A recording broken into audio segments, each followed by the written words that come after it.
And you, no matter how difficult it is, never give up, because you are capable of so much more than you ever thought possible.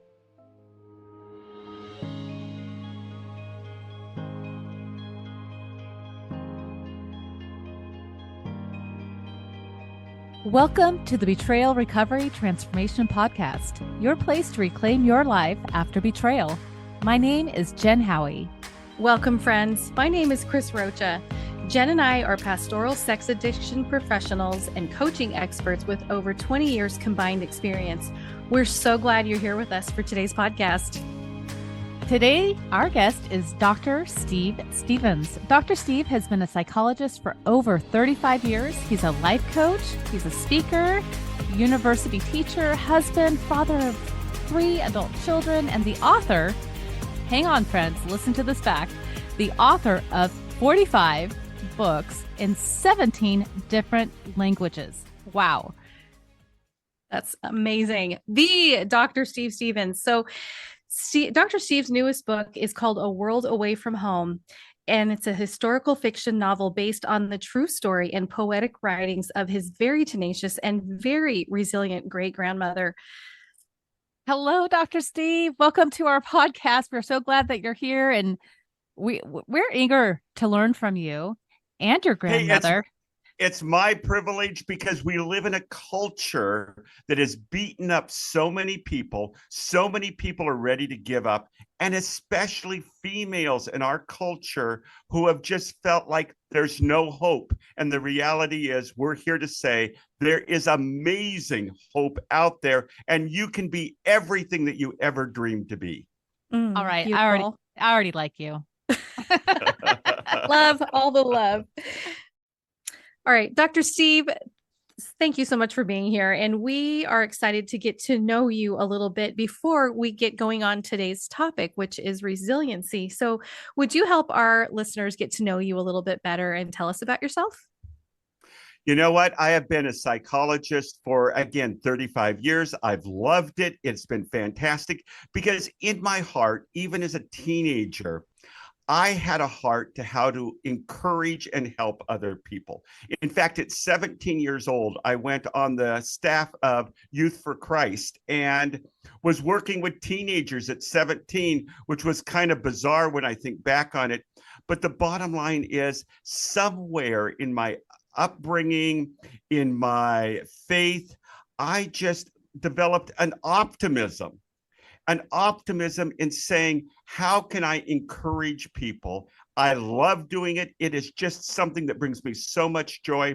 And we live in a world that has lost its ability to encourage each other. Mm-hmm. So I've got a great wife. I've got 3 great kids. The 3 kids are each married to fantastic people. And so I'm in the midst of it, and I love it.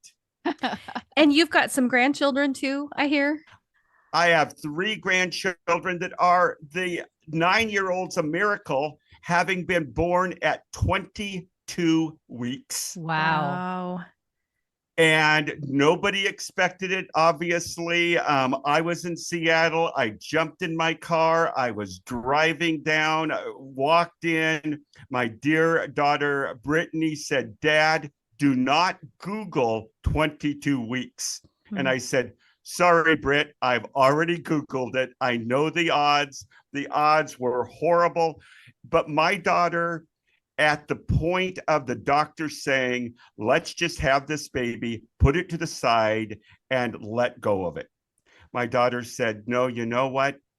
This is God's choice, not mine. If the baby survives, the baby survives." And right now, Sullivan, at 9 years old, just won an award for the top academic in his school. Wow. Congratulations, Sullivan. And what a great story. So that's just amazing. And so I've seen God do miracles over and over again in my own personal life, in the people I work with. So no matter how dark it seems, we can learn from the darkness, we can grow from the darkness, and we can overcome the darkness. Amen. That is so good. There's so many of us that have had to have quite a bit of resilience when it comes to recovering from betrayal. And myself, as well as so many others, really get tired of having to be resilient. Yes. And like with the story with Sullivan, clearly, well, not clearly, I'll actually let you speak to it, but it seems like that perhaps more people are born with resilience. Some are born with resilience more than others. So explain to us exactly what is resilience, because I often seem to be at odds with it. So I'd like to know a little bit more about what it is, and are some people born with more than others? Well, Jen, you've asked about 3 questions I there. So know. let me break it apart, which Okay. is good. Good. First of all, let's deal with the genetic aspects of it. There are people that are born with it, but yet environmentally, that can either build resilience or undermine it. But ultimately, when we look at nurture versus nature, I like to look at a third aspect, and that's navigation. I can choose what's going to happen. Now, it's hard if you have got a genetic predisposition that isn't resilient, it's a lot harder. But yet you can make that choice of saying, I am going to move forward. I can do this. Resilience is really that ability to say, I am going to not let this destroy me. I think there's an aspect of life that when difficulties happen, as I look at it, you can move into either denial, this isn't happening, which just causes you to delay the inevitable. Depersonalization, I'm going to numb myself out with alcohol, drugs, sex, whatever it is, which simply makes your situation worse. You can let it destroy you and saying, I give up. Or you can say, with God's help and with a community of people around me, I can learn from this, and this can make me a better person. And I think that's the challenge. Now, I love little systems. So when I heard that I was going to talk about resilience, I created a brand new system. It's called Solid Go. Okay, we all need to have a solid go. And that is, the S stands for self-care. And we could spend a whole podcast on self-care. The O is optimism. The research says that we need to overcome a victim mentality and develop an attitude of optimism. The L is learning. What have I learned from this difficulty? The I is, what's my identity in the midst of it? And with identity, your identity isn't a victim. Your identity isn't a broken person. That might be part of it. Another system I've created is called GPS. You have gifts, you have passions, you have strengths. And that's your identity. We're defined by what our positives are, not our negatives. The D in solid is dreams. How do we have a future focus and not spin around the pain? And then the go is, I'm going to have gratitude, even gratitude for the pain and hurt and anger and horrible things that have happened to me, because they can allow me to go to the O, which is offer my learning to other people and help them overcome it. So a long answer to a short question. I just feel like we could stop the podcast right here. I know, mic drop. But I'm so glad we're not stopping. Doc, could you, for our listeners and for us, because we're both furiously taking notes, could you go over just real quick what the acronym is again for Solid Go? Solid Go, the S is self-care. And so oftentimes we forget that. We stop taking care of ourselves because we move into survival mode. We stop getting the sleep we need. We stop being exercise. We stop exercising. We stop eating healthy. We stop doing those things that we know we need to do. Optimism is the O. We are not victims in this midst of it. We have had horrible things happen that were wrong, that were unfair, that are tragic, but we have a God that can help us through the most difficult situations. And in the world away from home, part of what I try to do in that book, because my great grandmother did such an amazing job, is saying, no matter what happens, I am going to turn my pain into poetry. I am going to start writing. And therefore, as she was going through horrible struggles in North Dakota and in a small town in Oregon, she was poet laureate of Iceland, where the children were memorizing her poems while she was just holding on to survive. And that optimism of saying, I can do it. And the L is the learning, the lessons we've come, that we've come to, that we've learned through the midst of it. And one study that was fascinating that happened about 10 years ago said that we need to tell our stories to our children, our grandchildren, because the highest in this research, the highest point of overcoming trauma was knowing that we had people in our family of origin or in our community that had already overcome this. The identity is in solid. The I is identity, which is when we feel beat up, broken, overwhelmed, we start creating negative identities for ourselves. I'm worthless. I'm a terrible person. I somehow deserve this. I can't make good choices. Instead of saying, no, I am a child of God. I am made in the image of God. And this is where I go to my GPS system. You have gifts, you have passions, you have strengths. Those are what is going to define you, not your failures. We all have failures. The D is dreams, because when we move into survival mode, we stop dreaming. We get wrapped up in either our past, which is all the mistakes we've made, all the bad things that have happened to us, or our present, which might be horrible. The depressive triad says, I don't like who I am. I don't like where I'm at, and things are never going to get better. It's interesting psychologically, if we can break one of those 3 points of the triad by saying, I do like who I am, or my situation is going to be redemptive, or there's future. Any one of those 3, we don't even need to fix all 3 of them. Just one of the 3 breaks us out of the depressive triad and allows us to develop dreams. The go, so that's solid. The go is gratitude, is getting to the point of saying, what do I have to do to be grateful for? I was chatting with a lady the other day, going through a horrible set of trauma, and she's giving up. And I said, what do you have to be grateful for? And she said, I have got the most amazing daughter in the world. She loves me. She's committed to me. She is just amazing. And I said, okay, right now, stop thinking of your pain. Stop thinking of all this other thing. I want you to focus on that you have this amazing daughter. And suddenly the smile comes over her face.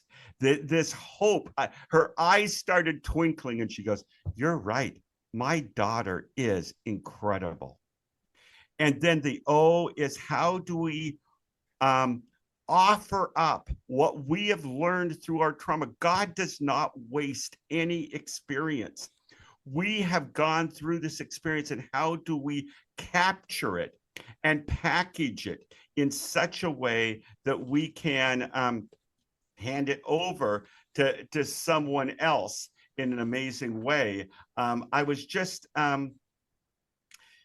I always like little systems that help me just kind of remember things. And one of the issues is that I found is a notion called the 3 R's. What they say is reflect on what you've done, what's happened, reframe what has happened into something positive, and then after you've reflected on it, you've reframed, reach out to other people with everything you've learned. So I like those 3 R's: reflect, reframe, and reach out. Love it. Thank you for that amazing recap. I was furiously taking notes, and I'll be sure, listeners, if you're driving in the car and couldn't write that down, look in the show notes when you get home. All of this information will be there. So, Dr. Steve, thank you. Oh, so Chris, I'm kind of sounding like a professor, aren't I? you are a little bit. I wonder if that comes from all the years that you spent teaching at Multnomah School of the Bible and George Fox. And George Fox, Yeah. It just comes out. But I love learning. I'm curious about everything. And what I found is we live in a world where there are pathways through the most difficult situations, but we've got to have a framework to move us forward. Otherwise, we just spin out. Absolutely. Oh, and he just dropped his pen, ladies and gentlemen, like a mic drop. Mic drop right there. Doctor, thank you. That was so encouraging. I just love your enthusiasm and your joy. And between us and our listeners, little known secret, Dr. Steve, if you're familiar with the Enneagram, is an Enneagram 8 with a wing 7. So he brings all the knowledge and the solid help with the fun. And I love that. So my next question for you, Dr. Steve, is how can a person go about building resilience? First of all, it's recognizing that you can do it, and we need community. The challenge is trying to do anything all by itself can be overwhelming. Just the other day, I was looking at Hebrews chapter 10, verses 24 and 25, and that's really a statement of how do we connect. In fact, the Surgeon General last May put out a concern about an epidemic of disconnection. And when we get disconnected, we tend to get anxious and depressed. But in a community, then we can start growing. We can embrace growth. So if you look at that passage, again, I love that passage in Hebrews 10. It really has 4 points to it. First point is consider other people. When we get overwhelmed, when we are hurting, we tend to look inward. But considering other people. The second thing that it says is stimulate each other to love and good works. The challenge there is to say, instead of being absorbed with my pain, how can I love other people? And how can I be a model of positivity? The third thing that it says there is do not discourage the gathering together. When we are overwhelmed, when we are feeling broken, there's a shame that gets us, and we don't want to be around people. We want to isolate. We feel like, oh no, they're going to see what a horrible person that we are, or we are going to just ruin their positivity. But we need to connect in a community. Why can we do that? Is even when we're broken, we can encourage one another. And that's how that passage ends. How can I encourage the people around me? I know that I'm supposed to say like the next question, but I'm so enthralled with all my note taking. That's a good problem to have. You know what? And we don't have to have an agenda. We can go That wherever is so true. the Spirit leads you. This is just a structure, but you know what? Oftentimes deviating from the structure is what the Lord wants us to do. Yeah. Oh, I love that so much. So considering, the audience that we have, the people who are listening have often been through trauma, specifically betrayal trauma. How does trauma actually affect our resilience? what trauma does, it's sort of like it feeds trauma feeds our frustration. There's something about trauma that causes us to move into negative thinking, and then we get locked in it. It really, trauma takes away hope, but a community gives the hope back. With God, I love the passage that really talks about all things work together for good. Now, I think that's terribly misused, because how in the world, we have got things in our lives that we say, how in the world can this work together for good? Because that negativity, trauma brings a darkness. It almost like it shrinks our world, because hurt moves us into self-protection. It also moves us into saying, uh-oh, if it happened once, when is it going to happen again? And so now we move into a hyper-vigilant stage where we're constantly waiting for the next trauma to hit us and us to fall flat on our face. In James chapter 1 and 2, it talks about stumbling. It says, all people stumble. But in the midst of the stumbling, there is hope. In fact, James chapter 1 says, welcome trauma. I'm going to use a different word. It says trials and tribulations, but we could translate that Greek word as trauma. Now, who in their right mind would welcome trauma? I mean, that's crazy. I think what James is trying to say there is, we don't need to be controlled by it. We can take that. And if you look at the first 12 verses of James chapter 1, it talks about things like it builds resiliency. The word perseverance or persistence is really resiliency. Trauma builds resiliency. It builds wisdom. It builds maturity. It builds prayerfulness. It builds perspective. And ultimately, when all is said and done, and we have walked through this horrible, difficult thing, there will be a reward in heaven for that. And so sometimes we've got to focus and say, right now, it is hard and difficult, but as I walk through this, there will be a point in time when Jesus is going to put his arms around you and say, I am so sorry for what's happened, but you know what? You've made it. And the pain is over. Amen. And I am proud of you. And you didn't do everything right. And you fell flat on your face periodically. But you know what? I never for 1 second forgot you. You might have felt alone. You might have felt judged. You might have felt like you weren't enough. But you know what? I always believed in you, no matter what. Beautiful. Thank you. Wow. Well done, good and faithful servant is what comes to mind. Yeah. Yes. Yeah. Yes. My next question for you was going to be, how can we go from trauma to growth? But I feel like you touched on that quite a bit already, even with your acronym of Solid Go. So are there any other thoughts you have on this topic of how do we move from trauma into a growth mindset?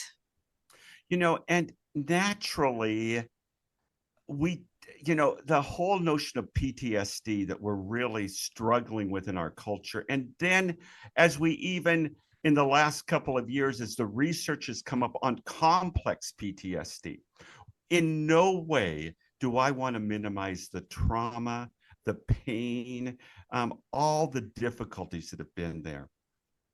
But the issue is, I get concerned when we talk about somebody being trapped in PTSD or having PTSD, because that's true, but we've got to recognize we can turn that around. The more we focus on the trauma of what's happened, the more we tend to think we are trapped in a cycle, instead of saying, what am I going to do to turn this around? A girl came to me 20 years ago, And she was about 25, and she said, I'm here because I want to go on a date. I've never been on a date. And we talked about it, and she said, I just don't feel comfortable. I've not been interested. So I saw the symptoms of PTSD, but she was not going to go there. I saw her the second time, and she broke down crying, and she told me the story about a neighbor boy who had sexually abused her for 10 years. Wow. And we grieved over that, and we cried about that, and how this person had taken away her trust. But you know what was amazing to me is this girl then, when I saw her the next time, she goes, I confronted it. I said, well, what do you mean? She goes, I drove 2 hours to the house where I lived, and I sat outside that house, and I looked across at the house of the boy that had abused me, and I went to the park where the boy took me and abused me, and I gave it away to God. Mm. Now, for some people, they can do that in one situation. With her, she was able to do it in one situation, which is miraculous. Many people, it takes a year or 2 years or 5 years. But what she then did is she goes, I was so angry. I cried like I never had, because she'd been in denial about it. She faced it. And then what she did is she said, I'm quitting my job. And she had for a 25-year-old, she had this amazing high-paying job. She goes, I am going to go across the country to this camp where they work with abused girls, and I am going to volunteer my time because I want to take what I did and walk alongside other girls with this. She got paid basically nothing. She did that for 5 years, and then she got an offer from a particular state that, to protect confidentiality, we aren't going to go into, where she was put in charge of a rehab encouraging system where any woman that had been abused could go to, and she created programs for them. And for the last 15 years, she has been there standing alongside of women that have given up hope. She took what she did and she moved it into growth. God is going to use what happened to you. It was horrible. It was terrible. It was unfair. It wasn't right. But God is going to turn that into something amazing if you grit your teeth, take up the courage, and it takes courage. This is not easy. Right. To face it and to say, I am going to help others that have gone through what I have gone through. I am going to be their advocate. I am going to be their encourager. I am going to believe that they can do amazing things. And that's what women need in this situation, is that sort of advocate. And that is what, Jen, you and Chris are there to do. And that's how God is using you guys. And I just thank you guys for this. Oh, I love that so much. Oh, thanks, Doc. As some of our listeners may know, if they've listened to episode 2, part of my story is my first husband going to prison. It was very, very public. And as a result, my kids lost their dad in a public and disgraceful way. And I'm thinking about this issue of resilience. And at that point in time, I did not have Dr. Steve in my life. I wish I had. Right. So for those of you who are maybe going through divorce or some sort of loss, and you're single parenting now, let's just say perhaps you're not even single parenting. Let's just say you're an adult woman with adult children. We still have influence on our children. So Dr. Steve, could you share with the listeners, how do we foster resilience in our children, whether they be, young like my kids were, 7 and 10, or old like they are now, where they're in their late 20s. How do we do that? How do we foster resilience in our children? It starts with building that relationship, because when we are in pain, and there's no judgment here, this is what happens when we're in pain. We frequently don't see what our kids are doing. We love our kids. We would do anything for them, but the pain is so great that we can't get our eyes off the pain. And what it is, it's saying, I am going to build this relationship. I am going to do fun things. Do you feel like it? Absolutely not. I mean, you love them, but you don't have the energy. You're too overwhelmed. But say, I am going to spend time with my kids. I am going to find out what they need. I am going to know that I am the trustworthy person in their life. And it's really showing that love. And to do that, quite honestly, you have got to have a place to vent, because inadvertently, we might vent to a friend who is right there and our kids here. First of all, we've got to realize kids know that we're struggling. You can't hide it from them.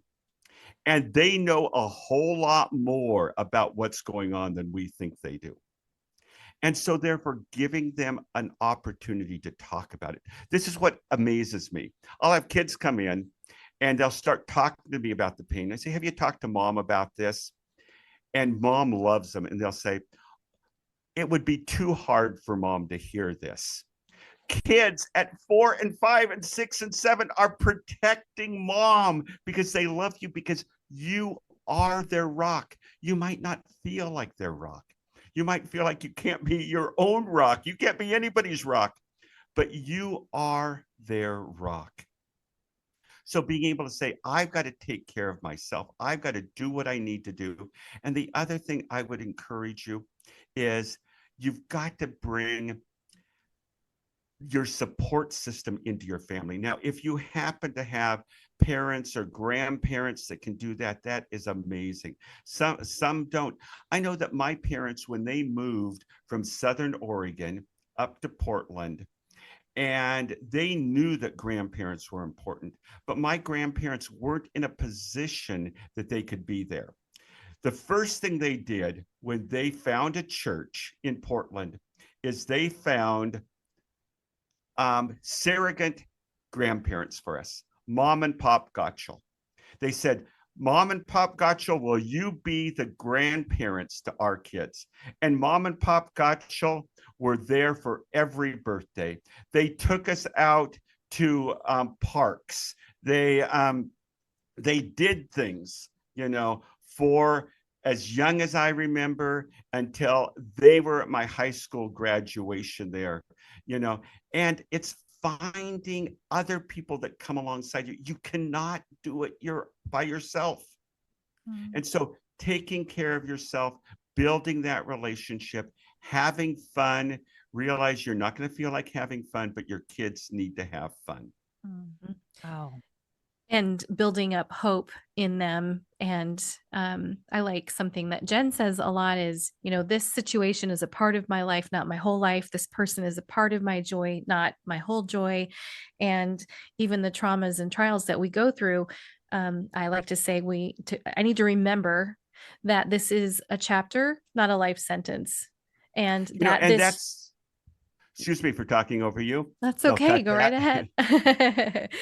Well, just that the traumas that we go through, even like as we're rebuilding or helping to build resilience in our children, that reminding them that this is a part of what's going on in our lives, but it's not our whole lives. And I liked, let's see, in Solid Go. So Go is gratitude, and having a gratitude journal, or remembering that we have trials and hardships as part of our life, but it's not the entirety of it. And remembering to be grateful and gain perspective does help us build resilience. And I love that advice with our children. Absolutely true. And when I teach therapists how to deal with PTSD and having their patients, their clients tell their story, I say, tell the beginning of the story, then tell the end of the story. You've got to tell the end of the story before you tell the trauma and the climax of the story, which can be so overwhelming. See, oftentimes we try to go chronological, but what happens is even our children, they get stuck in the middle part and they don't hear the ending. Now, I realize that some of your listeners are still in the very middle of the trauma. So we don't have that ending point yet. But what they can do is go back to other traumas that have happened and say, you know what? This happened when I was 20. This is how it ended. And this is how bad it was in the middle. But you give them the ending point. That's the point that they need to hear second, because they need to realize that no matter what happens, you are going to survive. You're not going to die. There is hope in the midst of it. Then a lot of times what we do is we all get stuck in the middle at that most painful, scary point when we were sitting there and thought, I want to die. I think I'm going to end it right now. I'm going to, whatever that is. And that's where our children also get stuck. Hey, it was horrible. This is how it started. I got through it. And at the worst point, my thoughts were really scary. But you know what? I got through it. Love that. Yep. So far, we have 100% survival rate for all the traumas we've endured. Absolutely. Good news. That's beautiful. Doc, and I'm sorry, I should probably tell our listeners, Dr. Steve is our family friend and has been our therapist. And so my pet term for him is Doc. So I'm just defaulting to that naturally, but out of respect, Dr. Steve, in order to develop resilience, we have to face challenges and suffering. And you and I have talked about Romans 8:28 before, which says that we know that for those who love God, all things work together for good, for those who are the called according to his purpose. And so that makes me wonder, how can good come out of something like betrayal trauma? Now, we've talked about God not wasting our pain, but also you and I have talked before about the notion of good in the United States, where so many of us have more than what we need. And our definition of good versus the definition of, say, someone in a third world country, maybe our notion seems to be a little out of sorts here. Can you speak to that a bit? We think of good as being easy or getting all of our needs met. And that's not necessarily true. Good does not have to do with comfort. It has to do with character. Good is you being the best version of yourself. And that doesn't mean that all your pain goes away. In fact, oftentimes we act at our most courageous and heroic when things are the worst. But yet we want things so easy. It's interesting. I was just reading a book that had been written in 2019 about all the catastrophes in the world. And the book starts off, remember, it's written 2019. People do not understand the power of pandemic. They have not been in pandemics for 100 years. Pandemics teach you the character. They teach you how to deal with difficulty. But we have gotten so lazy that we don't even understand what it means to develop our character through crisis. And I'm listening to this on my Audible thinking, he had no idea what we were about to face. And sadly enough, too many people have allowed the pandemic to shrink their world, to create fear, to create paranoia, to feel insecure, rather than saying, you know what, we just went through a terrible time and we survived. And through it, we have learned lessons in terms of how people are so much more important than how we ever thought. How our character, if I made huge mistakes in this pandemic, I wished I had immediately gone out to my neighbors, to my community, and figured out how I could have helped them and encouraged them. But what I did is I shrunk my life, at least for a year, and and did and I sheltered in. I was not allowing the love of God, the hope to be spread. And I've learned something great. I should say this. There's a part of me that says I'm prepped for the next pandemic. I'm going to do the next pandemic right. Now, hopefully, I won't have to do it, but we learn. See, that's the O in Solid Go, the offering what I've learned. I was not there for the people that I love at the level that I really wanted to be. I wasn't there when I didn't find out for a year that my neighbor's husband, 2 houses down, had passed away. Wow. I had no idea. We weren't there. My wife is the most amazing baker and generosity person. If I would have said, Tammy, let's bake cookies for everybody, she would have been on that. Just like I was too busy protecting myself. I wished we had provided cookies and baked goods for everybody in the neighborhood. See, that's where we learn from our difficulties. We could have gotten our adult children involved with giving out food, giving out packages, doing things. And that's where we learn from our failures, from our traumas, from our difficulties, because next time we're going to do it better. Wow. That's beautiful. I love the Maya Angelou quote, do the best with what you have. And when you know better, do better. And that's part of resiliency, is being able to have grace and space for ourselves as we grow and experience, and doing it better as we move forward. So I love, to Dr. Steve, how you just reframed what good is. That good comes out of hardship.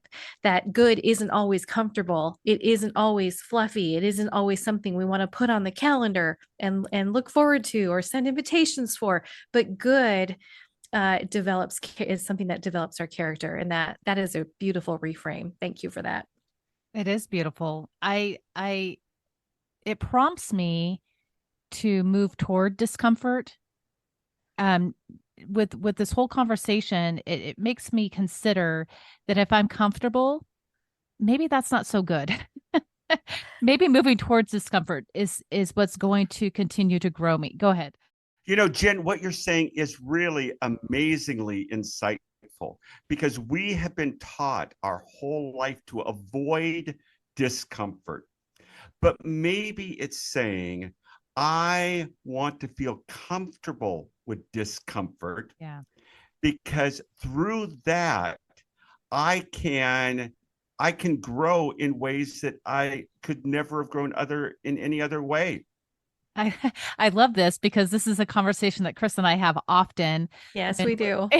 When we're talking to our spouse, and we have learned to be comfortable with somebody else's discomfort. So much so that Chris has made it into a sticker, and I'm willing to bet that any listener that reaches out, Chris would be more than happy to send out her "I am comfortable with your discomfort" sticker. Yeah, it says, I'm comfortable with you being uncomfortable. Yes. And if anyone wants a free sticker, you just send me a private message with your address and I'll get that in the mail to you. That's awesome. And when we're uncomfortable, it means there's an opportunity for growth. It doesn't mean that the situation is going to be different. It means our perspective, our reframing of the situation needs to be different. Because you know what? We live in a screwed up, broken, difficult world. And it's easy to say, well, it's worse than it's ever been. You know what? It's always been bad. It's always been broken. And the dilemma is, how am I going to handle that brokenness, turn it into something positive, and teach my children how to expect difficulties, but have the resilience to overcome those difficulties and turn it into something golden. This Lord. This is amazing. This is a perfect transition as we wrap up our podcast today. Because of that reality, Dr. Steve, because we live in this broken world, we will often ask our podcast guest to share a word of encouragement with our listeners to close out this podcast. So, what would you leave all of us with today? You know what? When things get difficulty, we want to grumble and complain. That's what we all want to do. No matter who we are, we want to grumble and complain. How I don't deserve this. I love what my pastor said just last Sunday. Well, you know what you deserve? You deserve hell. That's what you deserve. And then he said, I'm not sure if I was supposed to say that at church, but that's what you deserve. But God in his grace is walking beside us. And you, no matter how difficult it is, never give up, because you are capable of so much more than you ever thought possible. God has dreams for what you can do. And all we need to do is let go of the difficulty. It is terrible. It is horrible. But we tend to overthink and overanalyze all the horrible things in the world. It's there. But God has this bright, shining future for you that still might be hard, but it's where you are giving everything you've got to make impact on this world for the kingdom of God. Amen. That was great. Thank you so much, Dr. Steve. I can't wait to have you back. So I haven't even asked you if you'd be a repeat guest, but we're just signing you up for that. So I would love to. Great. Thank you. Thanks for going along. This has been so rich, and I personally can't wait to listen to this podcast again. I want to mention your book again. Steve's latest book is A World Away from Home. It is historical fiction, and it's fantastic. I'm halfway through it already, and I can't wait to pick it up again and keep going. You have a sequel coming out. Can you tell us what the name of the sequel is and the release date for that, please? The sequel is Further From Home, and I just found out yesterday that will come out not until October 26th. Oh. So it's a little ways away. But again, whether you like historical fiction or not, the reason I wrote this is I was amazed by how this lady, in the midst of nothing going her way, every time she thought something was on track, it would be taken away from her. How she refused to give up. How she continued on the pathway, even though things happened. I don't want to tell the story, but it really is that story of resilience, and how in the midst of it, her resilience, has impacted. She died in 1940. Here, what is it? 130 years later, or whatever. Well, it's not that long. However long it is, I'm terrible on math.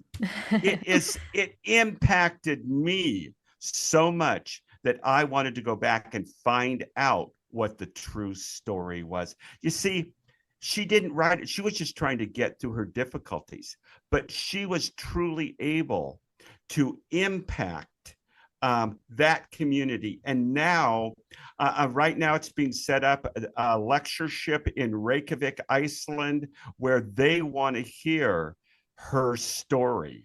Wow. Because of just her resilience. That's what it's all about. And because of your tenacity to painstakingly translate her poetry for so many years, it's just a whole amazing group of events that's brought it to this. So, and then the poetry, by the way, is coming out just in time for Christmas. Is that right? That is basically, I got the final draft on that, and all the poetry, her actual poetry, some of it's in the book, but actually what she wrote during her lifetime has all been, I've done the first English translation of it out of the Icelandic. It should be coming out right around December 1st. Perfect. Thanks, Dr. Steve, so much for being here. Thank you, Dr. Steve. Yes, thank you so much. And thank you, listener, for tuning in and being a part of our podcast community. Your support's valuable. And we're here to serve you. And remember that healing, it's a journey. It's not a destination. And as we navigate the path of recovering and transforming together, know that you are never alone. Stay strong, stay hopeful, and keep working toward your brighter, empowered future. Until next time, take care and keep embracing your journey of healing.